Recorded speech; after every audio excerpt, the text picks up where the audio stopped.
The millionaire signed a marriage contract only to learn she was the hidden heiress.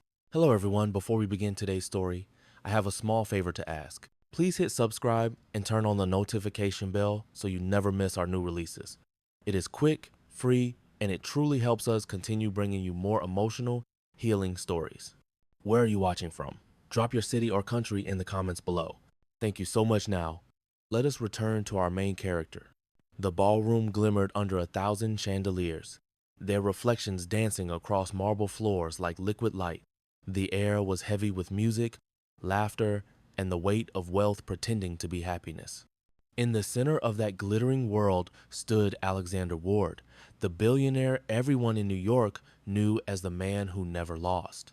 His empire stretched from real estate towers to venture holdings, and his name opened doors that others could only dream of. But that night, even Alexander Ward needed saving. Rumors had spread after a failed merger, threatening not just his company's stock value, but his reputation as the untouchable businessman of Manhattan. His publicists had whispered the solution: stability, humility, and a little romance for the headlines, a marriage, a contract, a distraction that would silence speculation. Across the hall stood Rachel Evans, her soft ivory dress simple enough to seem unimportant, yet elegant enough to command a second glance. She was introduced as an interior designer with a charitable project for abandoned community buildings. Most saw her as lucky. Alexander saw her as convenient. He crossed the marble floor with a measured stride, the kind that belonged to a man used to sealing billion-dollar deals. "Miss Evans," he said, his tone smooth, calculated, "I have a proposal that benefits us both." Rachel looked up, calm and steady. Her eyes held something he could not define. Depth, perhaps, or quiet defiance. "A business proposal?" she asked softly. "A marriage contract," Alexander replied. "1 year. You will attend public events with me, wear the ring, and in return, I will fully fund your design initiative. No emotions, no strings." The crowd around them buzzed, unaware that this conversation would alter both of their fates. Rachel hesitated for only a heartbeat. Then she nodded. "All right, Mr. Ward, 1 year." A waiter passed by, and Alexander took a pen from his inside pocket, the same pen he had used to sign mergers worth millions. Under the golden light, he placed the contract on a silver tray, turning it toward her like an invitation to destiny. Rachel read each line. Her voice was steady when she said, "Agreements built on convenience often end with consequences." He smiled, confident and cold. "I am not afraid of consequences." "Then let us see who truly wins," she replied, signing her name. The orchestra swelled as the pen left the paper. Cameras flashed from nearby tables, capturing what would soon appear in society magazines as a love born under chandeliers. But behind every elegant photograph lay a secret Rachel would never reveal, not tonight, not yet. Because this was not her first encounter with Alexander Ward's empire. Years ago, his company had acquired the Evans Group through what the press called a necessary restructuring. Her father had lost everything in the deal, and 2 years later, his life. She had promised herself she would uncover what had really happened. And fate, cruel and clever, had just delivered the key in the shape of a contract signed under moonlight. As the final violin note faded, Alexander lifted his glass toward her, unaware that the woman he had just married for appearances was the hidden heiress to the very legacy his empire had built upon. To the guests, they looked like perfection. To destiny, they looked like a storm waiting to break. The wedding took place 3 weeks later, far from the grandeur of the gala where their deal had begun. It was held on the terrace of Alexander Ward's private penthouse overlooking the East River, under a pale sky washed clean by spring rain. Only a minister, 2 witnesses, and a discreet photographer were present. The ceremony lasted 12 minutes, perfectly timed between board calls. Rachel Evans stood in a simple white dress that brushed the marble floor. She did not wear diamonds or lace, only a single silver band that Alexander had chosen for its lack of sentiment. He slipped it onto her finger with the precision of a man signing another transaction. The photographer captured a single kiss, soft, polite, and lifeless. It would appear in the morning papers beneath the headline, "Billionaire Finds Love Again." For Alexander, the contract worked as designed. His public image recovered within days. Journalists called him settled and grounded. Investors calmed, and Ward Capital stock began to rise again. At night, however, when the city lights spilled through the glass walls of the penthouse, He felt the silence of the space around him. The new Mrs. Ward moved quietly, never demanding attention, never asking questions. She left her sketchbooks on the dining table, her laptop open beside stacks of architectural plans. She was not the kind of woman he had expected. There was no vanity, no attempt to charm, no jealousy when the tabloids linked him to women from his past. Rachel's calm presence irritated him at first. She was polite to a fault, as though every interaction was an exercise in grace. Yet the longer she stayed, the more her quietness began to disturb him. Each morning she prepared coffee before he left for work, black for him, sweetened for herself. "You work too much," she would say simply. "You forget to eat." He would respond with a faint smile, the closest thing to gratitude he could manage. When he returned late at night, he often found her asleep at her desk, pencil in hand, tracing designs for her community project.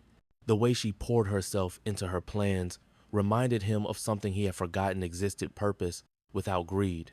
She filled the penthouse with small changes: soft lights instead of cold fluorescence, a plant by the window, a framed quote on the shelf that read, "What you build says who you are." The staff noticed the transformation before he did. The place began to feel less like a fortress and more like a home. Still, Alexander refused to admit that anything had shifted. This was business, not sentiment. He reminded himself of that every time she smiled at him in passing, every time her perfume lingered in the hall after she left for her site visits. One evening, she returned from a neighborhood meeting covered in dust from a demolition site.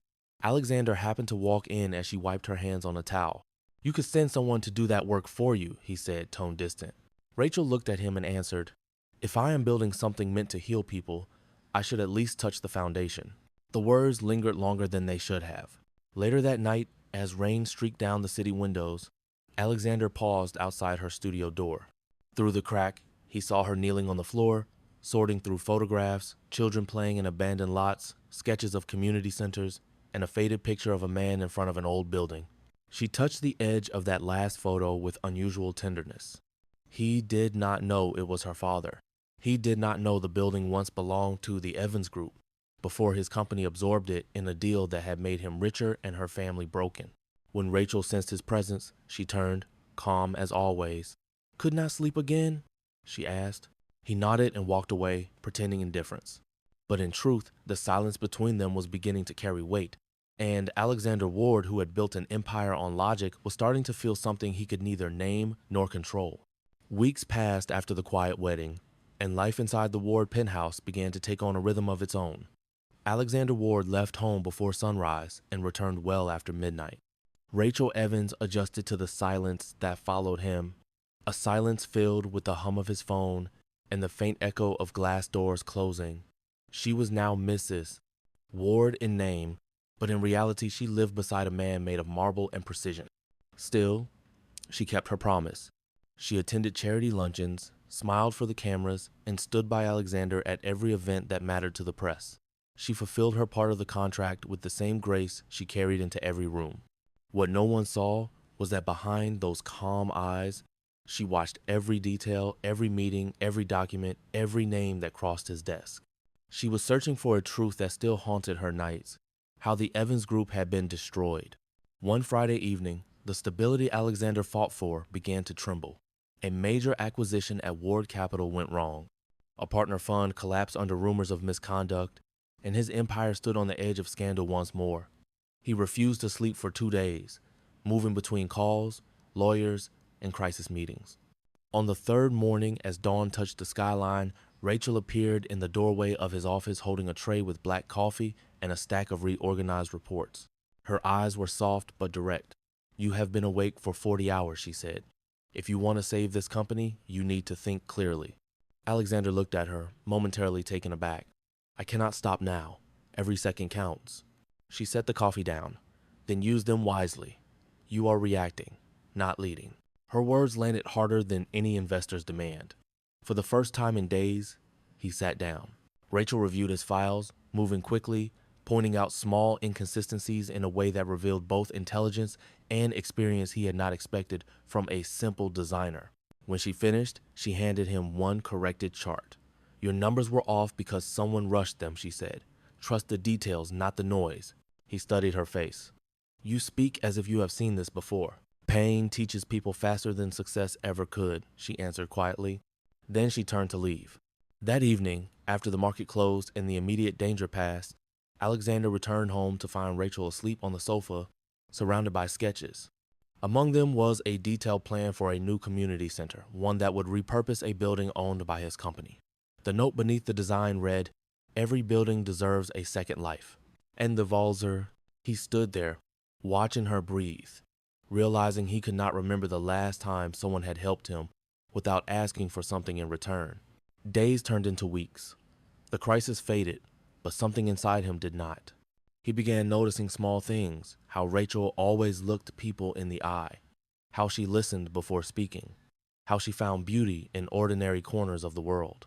She had turned the penthouse, once a place of glass and ego, into something that felt almost human. Yet Alexander told himself none of this mattered. She was here for convenience, and he had built his entire life on control. But one night, as thunder rolled across the river, he woke from a dream drenched in sweat and walked to the balcony. The storm mirrored the chaos inside him. Rachel appeared behind him with a blanket, her voice steady and calm.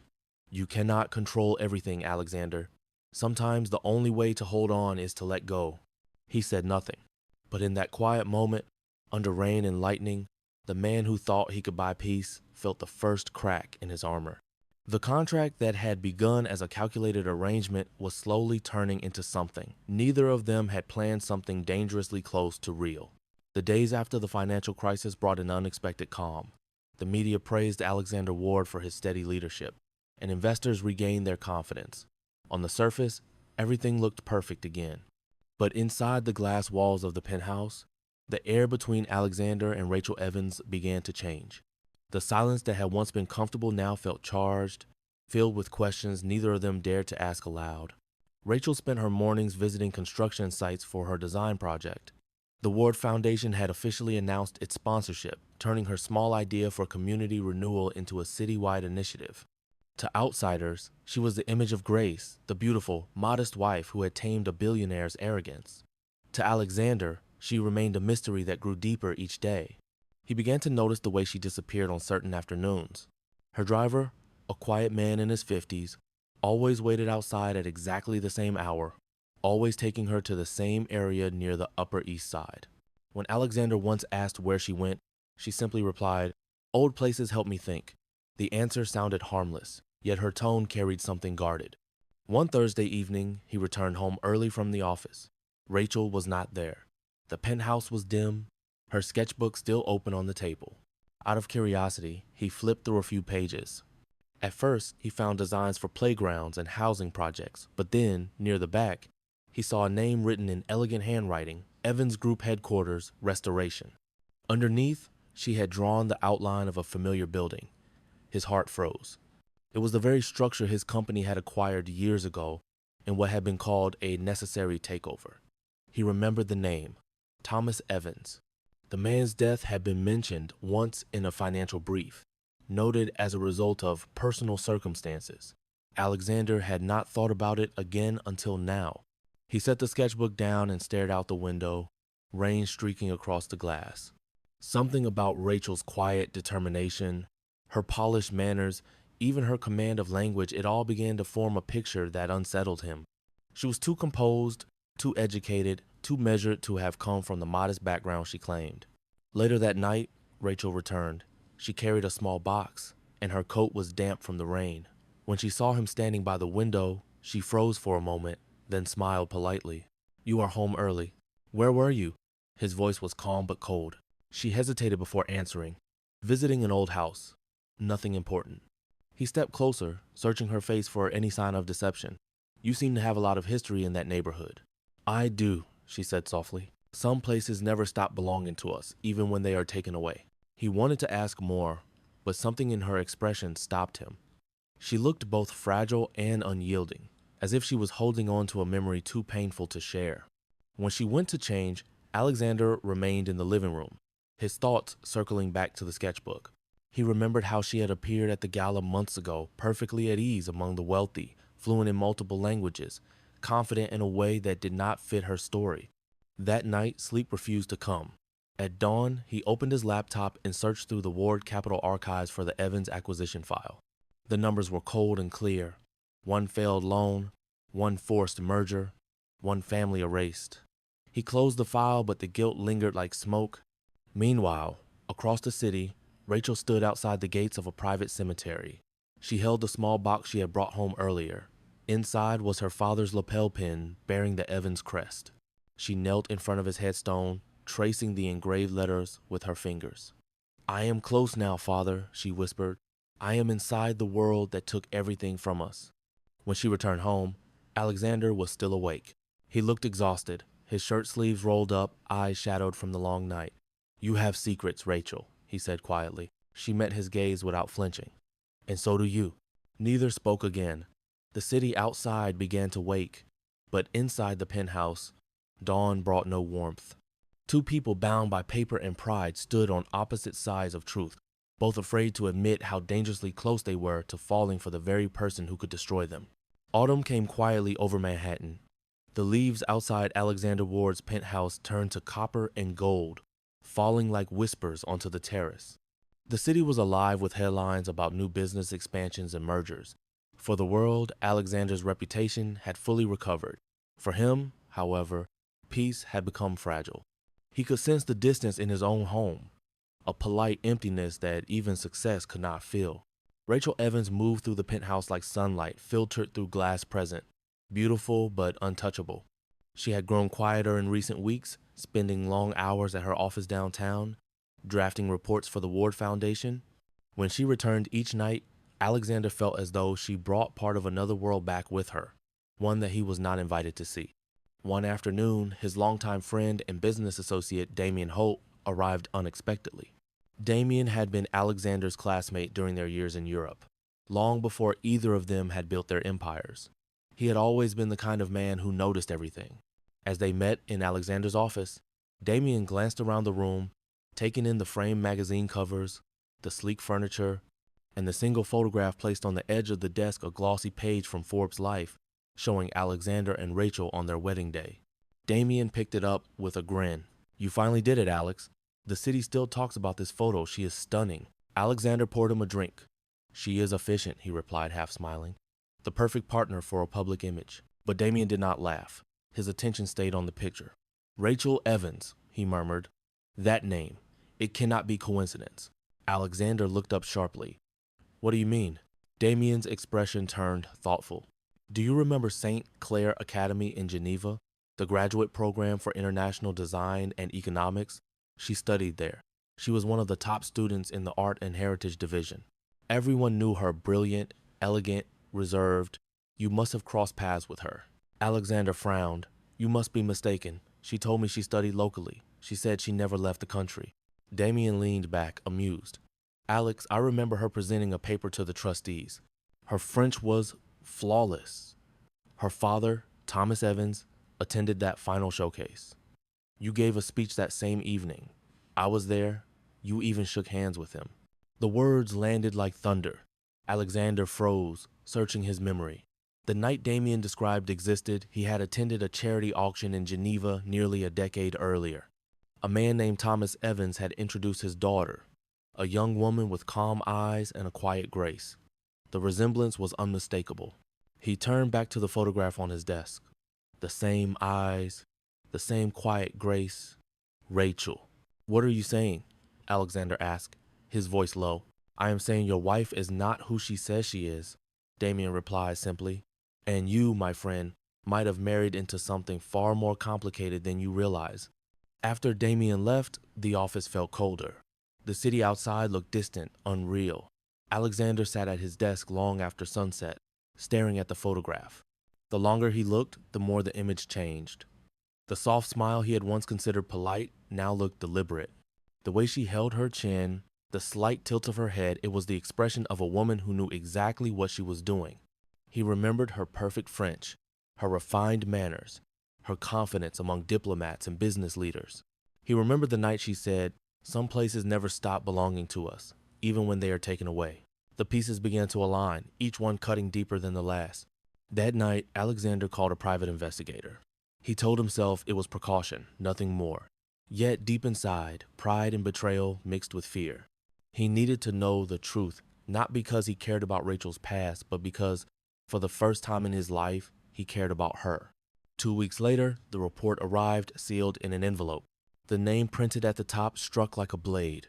Rachel Elaine Evans, daughter of Thomas Evans, former owner of the Evans Group, an empire that Ward Capital had absorbed after the man's unexpected passing. Alexander stood motionless as the rain began to fall outside. The ink on the report blurred under his fingertips. The woman he had believed to be a simple designer was, in truth, the hidden heiress to the very empire that had built his fortune. He felt the air leave his lungs, replaced by something heavier: rage, shame, realization. Every smile she had given him, every glance, every moment, they now felt like pieces of a game he did not know he was playing. In that moment, Alexander Ward, the man who thought he could control destiny, realized he might be the one who had been controlled all along. The night the truth came out, Manhattan was drowning in rain. Thunder rolled above the skyline as lightning flashed against the glass walls of the Ward penthouse. Inside, Alexander Ward sat alone in the dim light of his study, the investigator's report spread open across his desk, every word cut like a blade. Rachel Elaine Evans, the daughter of Thomas Evans, the man whose company he had absorbed under the banner of Ward Capital. Her father had been pushed to bankruptcy after a failed buyout that Alexander's lawyers had called a clean merger. He had not known the man personally then, but he remembered the headlines that followed the scandal, the collapse, the quiet obituary. Now, the realization hit him like a storm. The woman sleeping down the hall was not a random stranger chosen by convenience. She was the heir to the very empire that had once made his own fortune possible. When Rachel returned that evening, she found Alexander waiting by the terrace doors, the rain glimmering behind him. His tie was undone, his eyes dark and unreadable. "Rachel," he said quietly, "we need to talk." She froze at the tone. "What is it?" He lifted the folder from the desk and placed it on the table between them. "St. Clair Academy, Evans Group, your father." For a moment, she did not move. The color drained from her face, but she did not deny it. "You found out," she said softly. "I did," he replied, "and now I need to know, was any of this real?" Her hands trembled slightly, though her voice remained calm. "I told myself I would tell you when the time was right." He stepped closer, anger finally cracking through his composure. "When the time was right? You married me under false pretenses. You walked into my life, into my home, carrying your father's name like a hidden weapon." Rachel met his eyes, pain flickering behind her calm. "I married you because it was the only way to uncover the truth about what happened to my father. I needed access to the documents your company buried. I did not expect to—" She stopped herself, struggling for control. "I did not expect you to matter." He laughed bitterly. "You played me, Rachel. Every smile, every gentle word, every time you told me I worked too much, it was all an act." "It was not," she said firmly, her voice breaking for the first time. "You think I wanted to fall for you? I fought it every day. But I saw a man who had built walls around his own heart, a man who carried guilt he refused to name. I wanted to hate you, but I could not." Alexander turned away, gripping the edge of the desk. "You should have hated me. It would have been easier for both of us." The rain pounded harder against the glass, drowning out the silence between them. Rachel took a step forward, her voice shaking. "You were not the monster I imagined, but your company destroyed everything my father built. You took the land, the contracts, the patents." "I did not kill your father," Alexander interrupted. "It was business. The market turned against him. That is all." Rachel's tears glistened under the soft light. "Business may have killed him, but your hand signed the deal that pushed him to his grave." The words hit him harder than he expected. For years he had buried the memory of that acquisition under the logic of profit and necessity. But standing there face to face with the woman whose life had been shattered by his success, he felt the weight of every choice he had made. "I did what I had to do," he whispered. "And I did what I had to do," she replied, "to find the truth." She reached into her bag, pulled out a small silver ring box, and placed it on the table. Inside was the wedding band he had given her on their wedding day. "The contract is complete, Mr. Ward," she said quietly. "Consider this my signature at the end." He stared at her, unable to speak. Rachel turned toward the door, but paused for one last look. You wanted a marriage built on convenience, she said. Now you have one that ends the same way. She left before he could answer. The sound of the door closing echoed through the penthouse like a verdict. Alexander stood alone, the rain still pouring outside, the contract papers scattered across the floor. For the first time in years, he felt something his empire could not protect him from regret. He looked down at the abandoned ring, its silver glint catching the storm's light, and realized that the woman he had accused of deception was the only person who had ever told him the truth. The days after Rachel Evans left the penthouse felt like winter, even though the calendar still said September. The silence that once comforted Alexander Ward now felt like punishment. Every sound in his home, the ticking clock, the echo of his own footsteps, reminded him of the absence she left behind. Her sketches were gone, her bookshelves empty, and the plant she had placed by the window had wilted within a week. At work, the pressure mounted. Ward Capital was facing an investigation from the Securities and Exchange Commission after an anonymous report accused the company of financial misrepresentation. It was a slow, humiliating unraveling. Investors withdrew, partners disappeared, and board members began to question his leadership. Alexander's name, once synonymous with precision and control, was now a headline wrapped in scandal. He spent nights alone in his office, reviewing old contracts, searching for where everything had gone wrong. The deeper he looked, the more he saw what Rachel had tried to tell him. The acquisition of the Evans Group had not been a clean deal. It had been manipulated by those beneath him, men he had trusted to ensure Ward Capital came out ahead, even if it meant driving another company into ruin. The realization cut deep. Alexander had not destroyed her father directly, but his arrogance had allowed it to happen. He had signed the documents, trusted the wrong people, and ignored the consequences because he thought power made him untouchable. On the third week, Damien Holt called. His tone was different now, less like a friend, more like a man circling a wounded rival. "The investigation is spreading," Damien said. "If you need help, I could take over some of your accounts. For a price." Alexander understood the message behind the offer. Damien wanted control. He wanted the empire Alexander had built.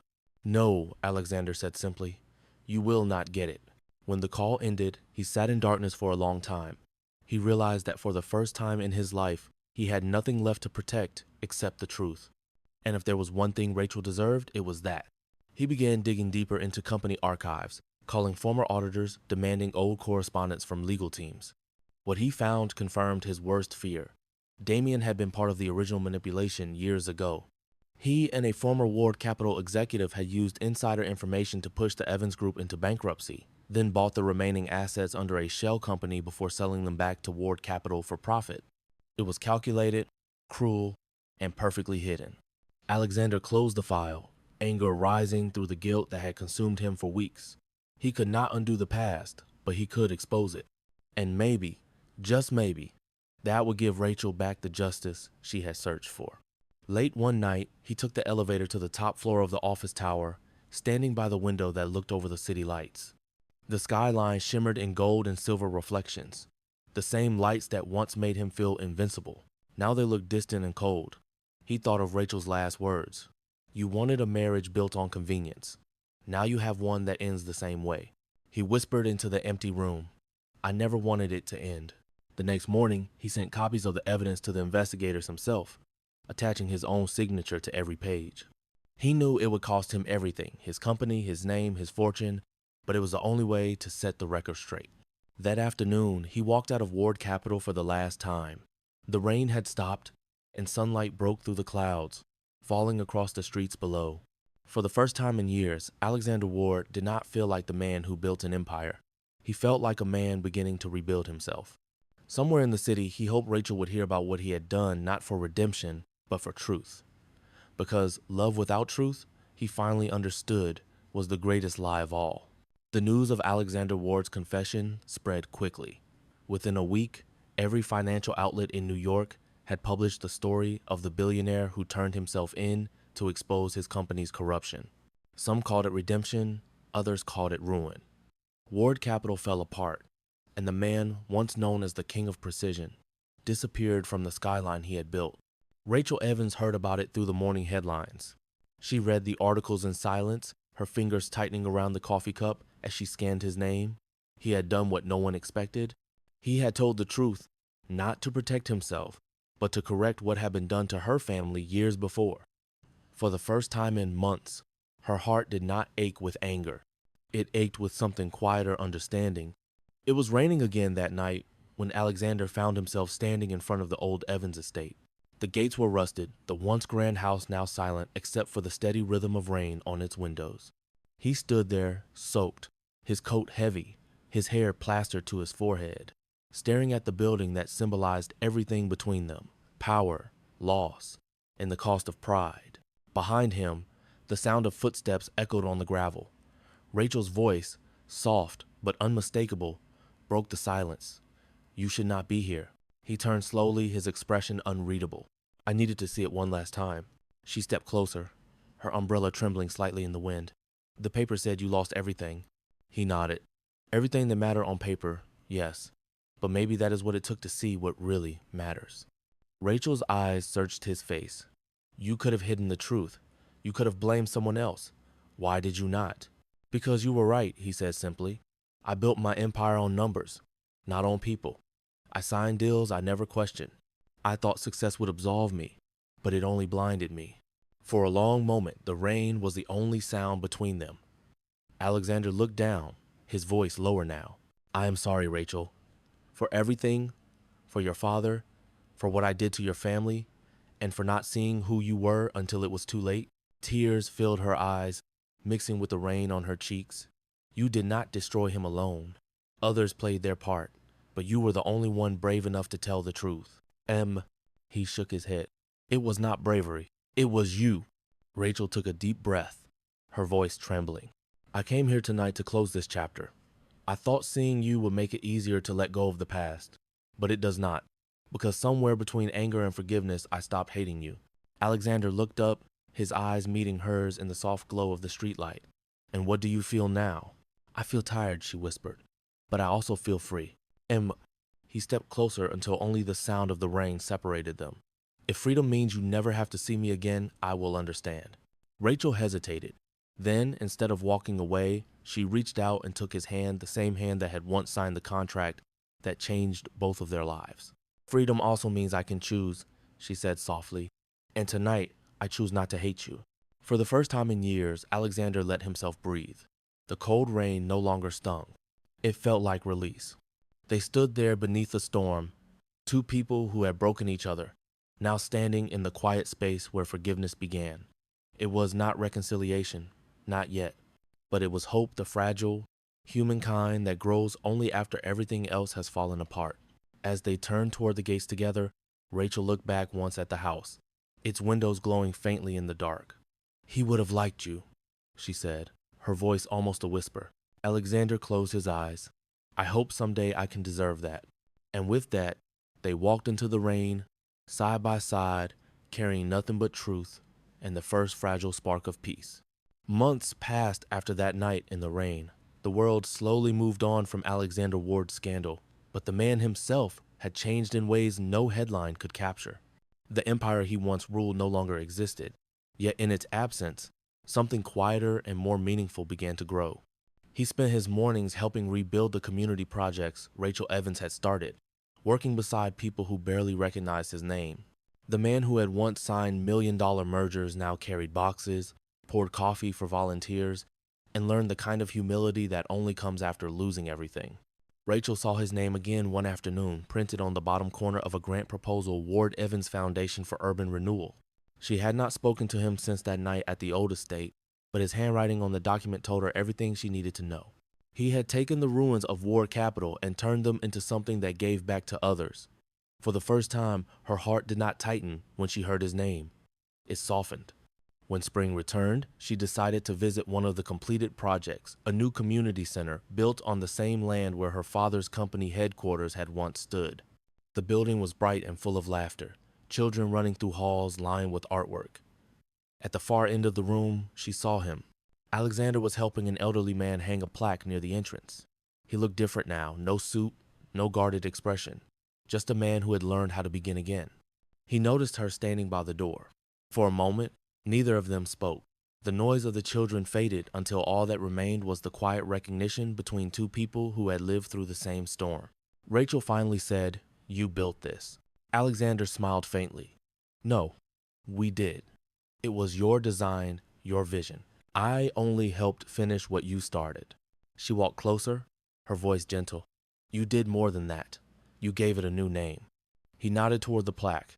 It read, Evans Ward Center for Renewal and Hope. Beneath the title was a quote Rachel had once written in her sketchbook. "Every building deserves a second life." Her eyes filled with tears. "You remembered. I remembered everything," he said quietly. "The way you believed in rebuilding what others destroyed. The way you believed in people even when they disappointed you." Rachel looked around the room, then back at him. "So what happens now, Alexander?" He reached into his pocket and unfolded a single sheet of paper. It was not a legal document, not a contract written in corporate language, but a handwritten note bearing only one line. This time, no signatures. Just forever. He handed it to her with a small smile. "The last contract I will ever offer." She laughed softly through tears. "It is terribly unprofessional." "Good," he said. "So is falling in love." For a moment, they stood there surrounded by sunlight pouring through the tall windows, the world outside blooming again after the long winter. There were no grand declarations, no music, no cameras, just two people who had found forgiveness where once there had been pride. Rachel folded the paper carefully and slipped it into her bag. "Then let us build something without terms," she said. He extended his hand, and she took it. Together, they stepped outside, where the air smelled of rain and new beginnings. The city that had once witnessed their destruction now held the quiet promise of their renewal. As they walked down the steps of the Evans Ward Center, Rachel turned to him and said, "You once signed a contract to save your empire. Now you have signed one to save your soul." Alexander smiled. "And this time I will never let it expire." And the afternoon sun broke through the clouds, lighting their path. In that light, their story no longer looked like one of loss, but of healing proof that even broken hearts can find a second chance when truth becomes love.